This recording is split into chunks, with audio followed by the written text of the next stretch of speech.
வாழ்க குருவே துணை குரு அடி போற்றி. இப்போ பார்த்தீங்கன்னாக்க 2024 குரோதி வருடம் டிசம்பர் மாதத்திற்கான பலாபலன்கள் எப்படி இருக்குது, ஒவ்வொரு ராசிக்கும் உங்களுடைய ராசியான துலாம் ராசிக்கு எப்படி இருக்குது, என்ன செய்யலாம் என்ன செய்யக்கூடாது, என்ன விதமான வழிபாடுகள் உகந்ததாக இருக்கும் அப்படிங்கிறதை பற்றி விரிவாகவும் தெளிவாகவும் நம்ம பார்க்க இருக்கிறோம். அது மட்டும் இல்லைங்க, நட்சத்திர பலன்களோடவும் நம்ம பார்க்க போகிறோம். உங்கள் ராசியில் இருக்க ஒவ்வொரு நட்சத்திரத்துக்கும் தனித்தனியே பலன்களும் பார்க்க இருக்கிறோம். இப்போ அந்த வகையில் நம்ம பார்க்கையில் காலச்சக்கரத்தின் 7வது ராசி தாங்க நம்ம துலாம் ராசி. துலாம் ராசி அதிபதி அப்படின்னா சுக்கிரன் அப்படின்னு சொல்லணும். துலாம் ராசி அப்படின்னு எடுத்துக்கிட்டாலே சொல்லலாம் நீதி நேர்மை தராசு அப்படின்னு சொல்லலாம். நீதி நேர்மை, அதே நேரத்தில் தன்னை முன்னிறுத்தி எப்போதுமே பார்த்தீங்கன்னா தன்னை ஒரு ரோல் மாடலாக தன்னை மற்றவங்களுக்கு காமிச்சிக்கிறதுல ரொம்ப முக்கியத்துவம் வாய்ந்தவர்களாக இருப்பாங்க. எந்த இடத்துலையும் தவறை தட்டி கேட்கக்கூடியவர்கள், நியாயத்தை பேசக்கூடியவர்கள், அதே நேரத்தில் பொது ஜன தொடர்போடு இருக்கக்கூடியவர்களாக இவங்க இருப்பாங்க.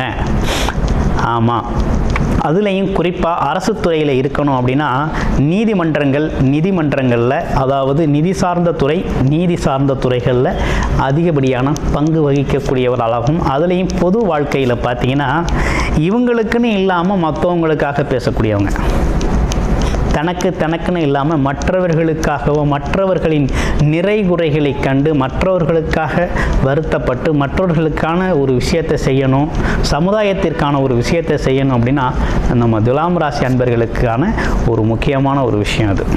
ஓகேங்களா? அதே போல் சுயமரியாதை அப்படிங்கிற ஒரு விஷயத்தை அதிகமாக எதிர்பார்க்கக்கூடியவர்களாகவும் சுயமரியாதை விட்டு கொடுக்காதவர்களாகவும் இருப்பாங்க நம்ம துலாம் ராசி அன்பர்கள். இப்போ துலாம் ராசிக்கு ராசிநாதன் சுக்கிரன் அவர் எங்கே இருக்கிறாரு அப்படின்னு பார்க்கையில் ராசியிலிருந்து அவர் பார்த்தீங்கன்னாக்க 3ஆம் இடத்துல இருக்கிறார்.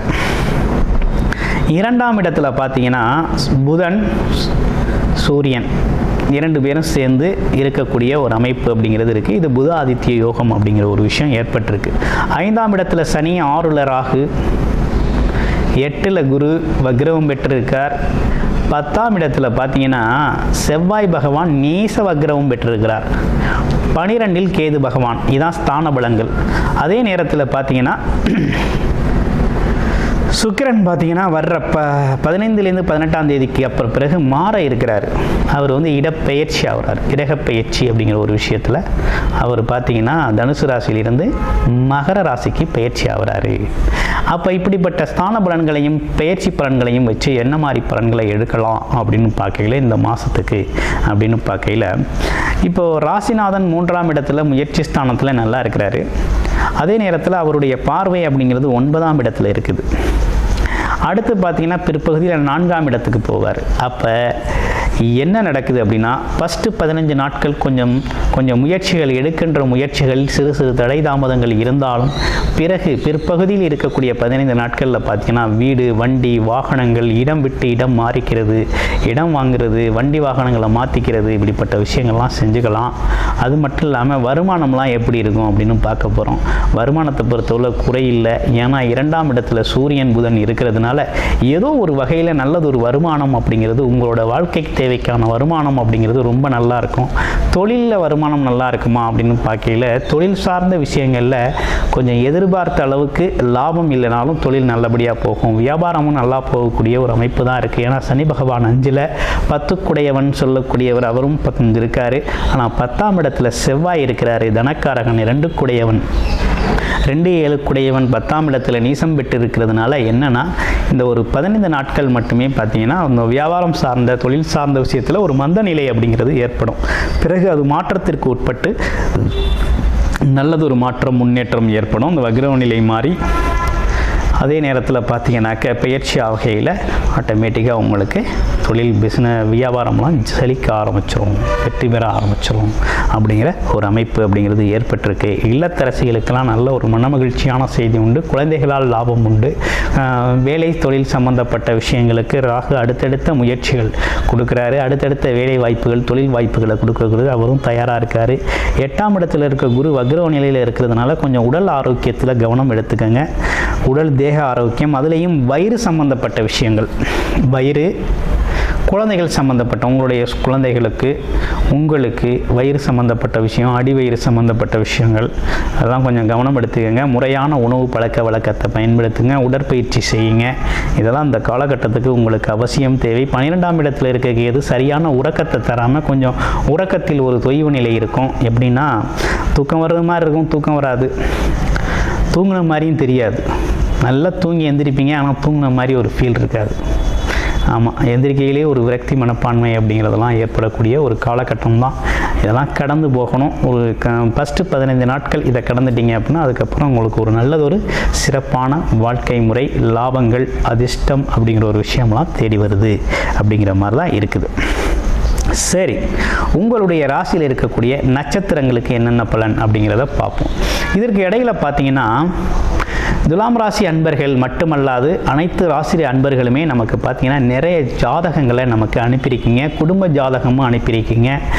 திருக்கணித முறைப்படி சில பேர் ஜாதகம் எழுதவும் அனுப்பியிருக்கீங்க. அனைவருக்கும் ஸ்ரீ பாலசுப்ரமணியர் அருளால் நன்றியும் வணக்கங்களும். அது மட்டும் இல்லாமல் அனைவருக்கும் பார்த்தீங்கன்னா இந்த காலகட்டத்தில் பார்த்தீங்கன்னா இந்த துலாம் ராசி அன்பர்களுக்கு முக்கியமான ஒரு விஷயம் என்னென்னா, இனி வரக்கூடிய அனைத்து கிரகங்களின் கிரக மாற்றங்களுமே உங்களுக்கு ஒரு சாதகமான சூழ்நிலையை தான் தருது. வெளிநாடு யோகம் அப்படிங்கிறது, வெளிநாடு போகணும் அப்படின்னு முயற்சி பண்ணுறவங்களுக்கு நல்லா இருக்குது. அதே நேரத்தில் உள்நாட்டில் தொழில் செய்யணும்னு நினைக்கிறவங்க தொழில் செய்யலாம், தொழில் வியாபாரத்தில் செழிக்கலாம். அந்த மாதிரி எல்லா விஷயங்களுமே, குடும்பம் சம்பந்தப்பட்ட விஷயங்கள், குடும்ப பிரச்சனைகள், இது எல்லாமே ஒரு தீர்வுக்கு வரக்கூடிய ஒரு நல்லதொரு காலகட்டமாக துலாம் ராசி நேயர்களுக்கு மாற இருக்குது. நல்லா இருக்குது. இனி வர்ற அடுத்தடுத்த வருடங்களும் கூட பார்த்தீங்கன்னா துலாம் ராசிக்குன்னு ஒரு சிறப்புகள் உண்டு. அடுத்து கிரக பயிற்சிகள்லாம் ரொம்ப சாதகமாக இருக்கக்கூடிய ஒரு நல்ல அமைப்பில் தான் இருக்குது. சரி, ஓகே, இப்போ என்ன நடக்குது அப்படிங்கிறத பார்ப்போம். நட்சத்திரத்துக்கு சித்திரை நட்சத்திரம். சித்திரை நட்சத்திரம் அப்படின்னாக்க வார்த்தை சுத்தம் உடையவர் அப்படின்னு சொல்லலாம். அது மட்டும் இல்லாமல் சொன்ன சொல்ல காப்பாற்றுவார். கொஞ்சம் கேள்வி ஞானங்கள் இருக்கும். பிற்காலம் யோகமுடையவராக இருக்கிறார் இவர்.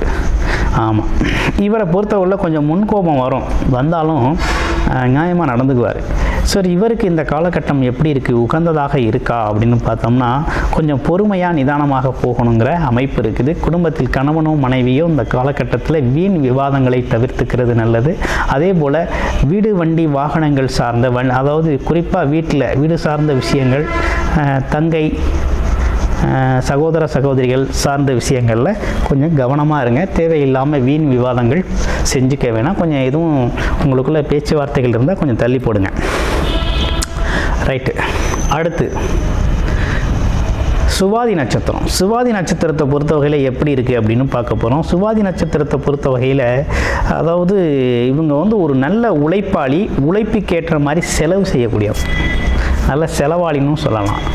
அதே நேரத்தில் பார்த்திங்கன்னா தர்ம சிந்தனை அப்படிங்கிறது உண்டு. பிறருக்கு ஏதாவது நம்மளால் முடிஞ்ச உதவியை செய்யணும் அப்படிங்கிற எண்ணம் மிகுந்தவராக இருக்கிறாரு. பிறர் பொருளை அவ்வளோ சீக்கிரம் விரும்பாதவர் அப்படின்னு சொல்லலாம்.